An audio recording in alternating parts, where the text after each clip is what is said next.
Now we've got Max Stier, CEO of the Partnership for Public Service, which is a nonpartisan organization that focuses on better government and stronger democracy. Max, thanks for taking the time. Thank you. So I wanted to talk a little bit about your area of expertise, which is as we move forward in the Trump administration, something that I've been especially worried about and sounded the alarms about in the lead up to this election was the prospect of Trump enacting Schedule F, which is his plan to change all of the career civil servants in the federal government into a political appointee designation. So would he be able to do this as easily as I think he's planning on doing it, as easily as Project 2025 had anticipated it would be for him to do that? So, Brian, you're 100% right to be concerned about this. I think that if you pull out for a second, the key issue here is President Trump wants to convert our current system, which is a government that's there for the public and for the people, into a government that is the spoil system, one that serves the winner of the election and not the broader public interest. And Schedule F, as you just described, is an important piece of that. So President-elect has already stated that he wants to use government authorities to go after his personal enemies. He's choosing people to run agencies on the basis of their loyalty to him, not to their competence and character. And the civil service is the last remaining bastion of representation for that rule of law and the public interest. And Schedule F was something that he tried in the first term to implement. The very end of his first term, ran out of time, but that would have done just what you said, which is convert many, many thousands of career apolitical experts into yet more political appointees. I think that he will have difficulty getting to answer your direct question in implementing Schedule F very quickly because the Biden team has put in place a regulation that they would have to undo to make that happen. But I think the more important issue is that he can pursue that same goal of upending the career professional civil service through a lot of other means. And we need to be alert to not just Schedule F, but all kinds of other things like just terrible management that might drive away the experts that we want in our government and enable more politicization, more cronyism, and worse government.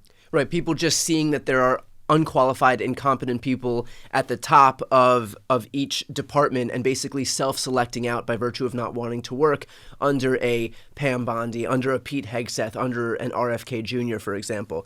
I want to go back to the regulation that you had spoken about before, the fact that Biden had put forward a regulation that would presumably prevent this type of thing from happening. You would imagine if Trump was actually serious about moving forward with turning the career civil servant sector into political appointees, that his team would just be committed to overturning this regulation, and that would be basically a very small obstacle for him to have to overcome. Would you agree with that? Is that actually going to pose some type of a serious barrier for him? So I think it's always dangerous to say never, but government process actually matters. And when you don't understand government process and you work to use that government process to achieve your ends, you often don't get very far. And the truth is that it takes a lot of time to change a regulation that exists to do it right so that you can actually avoid successful court challenge. Now, it may very well be that the Trump team will simply bulldoze through, not care about what the courts might say or litigation. But the reality is that it could take 6 months or a year to do Schedule F.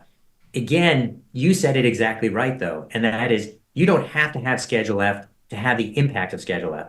If you chase away the good talent, and it's worth stepping back and making sure we understand who these people are. They're the air traffic controllers, they're the food inspectors, they're the 70% of the workforce that is involved in national security, keeping us safe.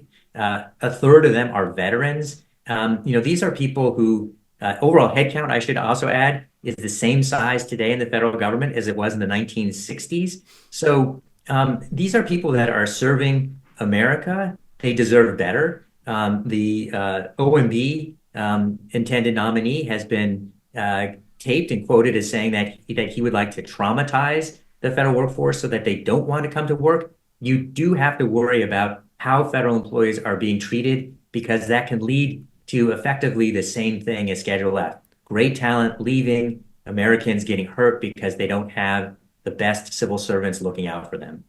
What about the prospect of legal protections for these career civil servants? If Donald Trump does move forward with his plan to oust them in deference to political appointees, do these people have any legal recourse? So they should. But again, if you are, in a horrible job where your boss or your boss's boss is intending to try to traumatize you, you may not want to stick around to see through your legal recourse. And that legal recourse might take a very, very long time to work its way through the system. So it's not enough, is what I would say. We need to support our career civil servants. We need to make sure the rule of law is being followed. And we need to do our best to protect federal employees from having to go through that process. They shouldn't have to. They shouldn't be in an environment where anyone is trying to traumatize them. They should be in an environment where people are trying to help them do their job, which is to help the American people.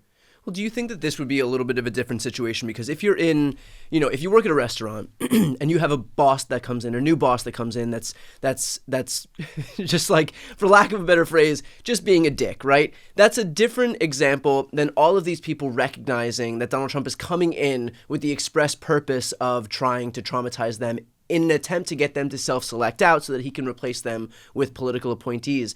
Knowing that that's the backdrop on which he's coming in, would it be easier for them to recognize like the context of the situation? Now fighting back against this, maybe it's in the form of a class action lawsuit, fighting back against this is more of a duty as opposed to just, a normal business in the private sector where you just don't enjoy your job. I mean, Trump is coming in and we know that he's coming in with the express intent of getting these people to leave so that they do self-select out. Right. Look, I think your point is a powerful one. It's also a lot to be asking public servants who are sacrificing all kinds of other things in order to serve the public that they need to stay in order to protect the system. Yeah. I hope that we do have like the high quality people decide that they do want to stay. They're going to have to make their own individual choice on this. I think the system issues you raise are important. And the reality is that they're there in order to serve the public. They're there for mission reasons. And it's still the case that for many, many, many of them, they can, in fact, help Americans in the ways they care about by being in that job. And you can't do that anyplace else. No, I'm curious here in terms of Trump's ability to be able to enact Schedule F, his plan for Schedule F. Can you talk about what that would look like and where you think the biggest barrier to him being able to accomplish it would lie?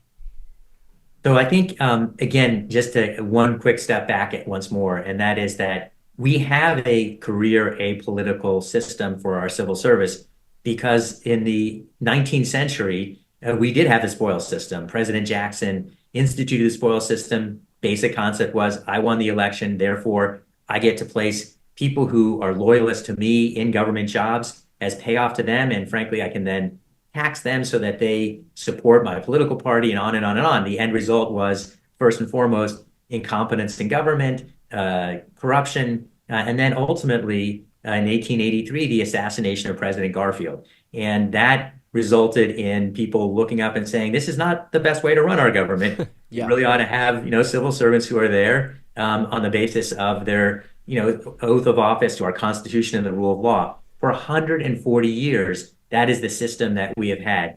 President Trump is upending, this is not a partisan issue, he's upending 140 years of Republicans, independents, Democrats, all agreeing that this is the better way to run our government. And it is. Truth is our government does need to be reformed, but not in this way. And that's a very important point. You ask, how is Schedule F going to be implemented? What are the issues that will come up here? And what I would say that the first barrier will be the regulation that the Biden team has put in place that essentially says you cannot do Schedule F. Now, as you noted, what a president can do, a next president can undo. That's not true for the law, but it is for regulations. It takes a long time. You need to get public comment. You need to go through a pretty arcane process. A lot of people think it may be too difficult to process, but in this instance, it may frankly slow things down. And if you don't go through that process, you open yourself up to procedural complaints in the court, not just substantive ones. That truth is that I think that Schedule F could be attacked substantively as well. We have not seen that happen. But again, I'm worried that just the threat of this will create an outflow of really critical talent, and we don't need that. Do you have any indication as to whether, like, we have known for a long time that Republicans' goal is to, in large part, break different facets of government in an attempt to kind of prove to the American people that government then doesn't work, and so they have a basis then, a justification to start funding to it. Do you think that could be kind of a tangential benefit to what they're seeking to do, is to by virtue of putting incompetent people in charge, people who clearly don't know how to run their respective departments, that it will then give them a predicate to be able to turn around and say, look, this doesn't even work. It's not even worth funding. We can get rid of the Department of Education because look how poorly it's being run. Look how I mean, but it's by virtue of his own people being there. Right. So listen, I think, first I have to say that I don't even see this as a partisan question. At the end of the day, there's huge argument about what our government should do. You raise the Department of Education. My view is big or small, it's in everyone's interest for our government to work effectively. Our democratic process should decide, what things we're going to invest in. And once we make that choice, then we should have the best public infrastructure to get it done. So I think that there are plenty of Republicans that actually want large parts of our government to work effectively. The Veterans Affairs, or VA, would be a great example of that. Or I mentioned 70% of the federal workforce is focused on national security issues. Historically, Republicans have been very, very strong on national security issues. So I think that there is actually common ground that our shared public institutions should work irrespective. I think what we're seeing today is something different. The key questions on leadership should always be around competence. Do you have the large organizational management issues to run these huge places? And character. Are you going to do this on behalf of the American people? Are you going to do this supporting the rule of law in our Constitution, or because you're fulfilling your own private interests or the interests of the president?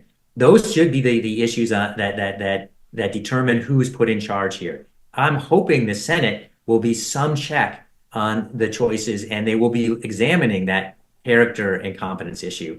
And even more important, I hope the public is paying attention to the nature of these people being selected and what these agencies do. The saddest thing of all will be damage to our government and a public that doesn't understand that they've now lost something really important, and therefore no accountability. That accountability is the only thing that's going to save us from having the boat just flipped rather than rocked. And I think that's especially important because a lot of times we don't recognize that things work well until we don't have them anymore. And so in this instance, if you don't know what the Department of Education is, if you don't know what VA is, if you don't know what the Department of Defense is, that might just be by virtue of the fact that they are working properly, and that the alternative to that is putting somebody like Pete Hegseth, putting somebody like Linda McMahon, putting somebody like Lee Zeldin at the EPA, RFK Jr. at Health and Human Services, putting them in charge may be the first time that that those agencies exist solely by virtue of the fact that they are then not working as they're supposed to. So we will, of course, stay on top of this. Max, I want to thank you for your time and expertise here. It was great talking to you. Hey, thank you so much for paying attention.